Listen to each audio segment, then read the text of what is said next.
இப்போ சிண்ட்ரெல்லா என்ற அழகிய சிறுமியின் கதையை பற்றி சொல்ல போறேன். எனக்கு கொஞ்சம் கொஞ்சம் தெரியும், இருந்தாலும் நீங்களே சொல்லுங்க. ஒரு ஊரில் ஒரு பணக்கார மனிதர் இருந்தார். அவர் தன் மனைவி மற்றும் மகளுடன் வாழ்ந்து வந்தார். அந்த பெண் அழகும் அன்பும் அமைதியும் நிறைந்தவள். ஒரு நாள் அந்த பெண்ணின் தாயார் இறந்து போனார். தன் மனைவி இறந்தவுடன் மறுமணம் செய்து கொண்டார் அந்த பணக்காரர். அவரது இரண்டாவது மனைவிக்கு அகத்தா, அலிசா என்று 2 மகள்கள் இருந்தனர். இருவரும் தன் தாயுடன் சேர்ந்து கொண்டு அந்த சிறு பெண்ணை கொடுமை செய்தனர். ஏய், இனிமேல் நீ வீட்டை எல்லாம் சுத்தம் செய்து துணி துவைத்து சமைத்து வைக்கணும். காலை முதல் இரவு நேரம் வரை எல்லா வேலைகளையும் செய்வாள். அதனால் எப்பொழுதும் முகத்திலும் ஆடையிலும் கரியாகவே இருக்கும். இதனால் அவளுக்கு சிண்ட்ரெல்லா என்று பெயரிட்டனர். ஆஹா, எவ்வளவு அழகாக இருக்கிறாள் பார்த்தாயா? ஒரு நாள் அந்த நாட்டின் அரசர் ஒரு பெரிய விருந்துக்கு ஏற்பாடு செய்தார். அவ்விருந்துக்கு நாட்டில் உள்ள எல்லா மக்களையும், முக்கியமாக திருமணமாகாத பெண்களை அழைத்திருந்தார். காரணம், வெகு நாளாக தன் மகன் இளவரசன் மரியோவிற்கு ஒரு நல்ல மனைவியை தேடிக் கொண்டிருந்தார்.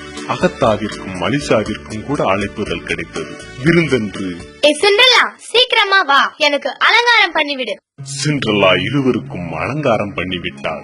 எல்லோரும் தயாரான பிறகு, நானும் உங்களுடன் விருந்துக்கு வரட்டுமா சித்தி?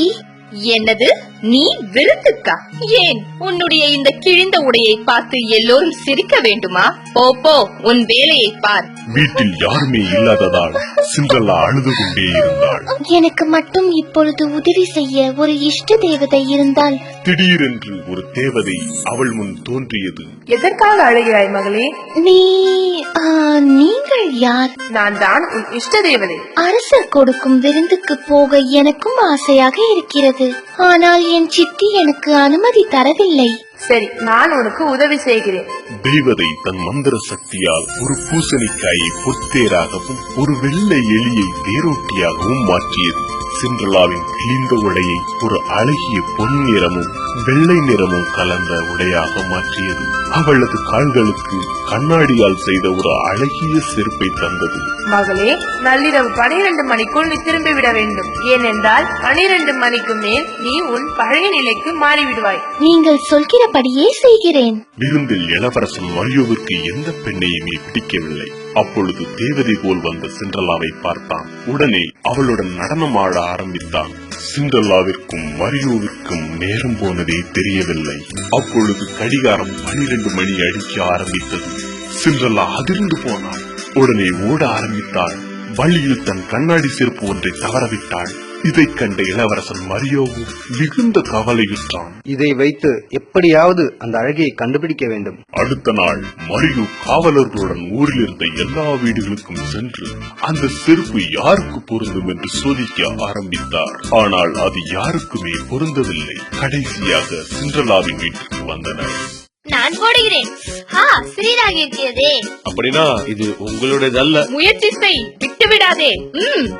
அம்மா, இது எனக்கு பெருசாக இருக்கே. எப்படியாவது உள்ளே தள்ளு அலிசா. உங்கள் வீட்டில் வேறு யாராவது இருக்கிறார்களா? இல்லையே, எனக்கு 2 பெண்கள் தான். திரைக்கு பின்னாடி நின்று கொண்டிருந்த சிண்ட்ரெல்லா, நான் இருக்கிறேன், நான் போட்டு பார்க்கலாமா? தாராளமாக. சிண்ட்ரெல்லா அந்த கண்ணாடி செருப்பை அணிந்தாள். அவளது அழகிய கால் அதில் சரியாக பொருந்தியது. தன் பையில் இருந்த மற்றொரு கண்ணாடி செருப்பை எடுத்து அடுத்த காலுக்கும் போட்டாள். மரியோ இப்பொழுது சிண்ட்ரெல்லாவை கண்டு கொண்டான். உன்னை கண்டுபிடிக்க மாட்டேனோ என்று பயந்தேன். என்னை திருமணம் செய்து கொள்வாயா? சிண்ட்ரெல்லா சம்மதித்தாள். அரண்மனையில் ஒரு பெரிய திருமண விழா நடைபெற்றது. சிண்ட்ரெல்லாவும் மரியோவும் மிகுந்த மகிழ்ச்சியுடன் வாழ்ந்தனர். சிண்ட்ரெல்லாவின் சகோதரிகளின் பெயர்கள் என்ன? அகாதா மற்றும் அலீல், அகாதா மற்றும் மாட்ரா, அகாதா மற்றும் ஜெனி, அகாதா மற்றும் ஜென்சி.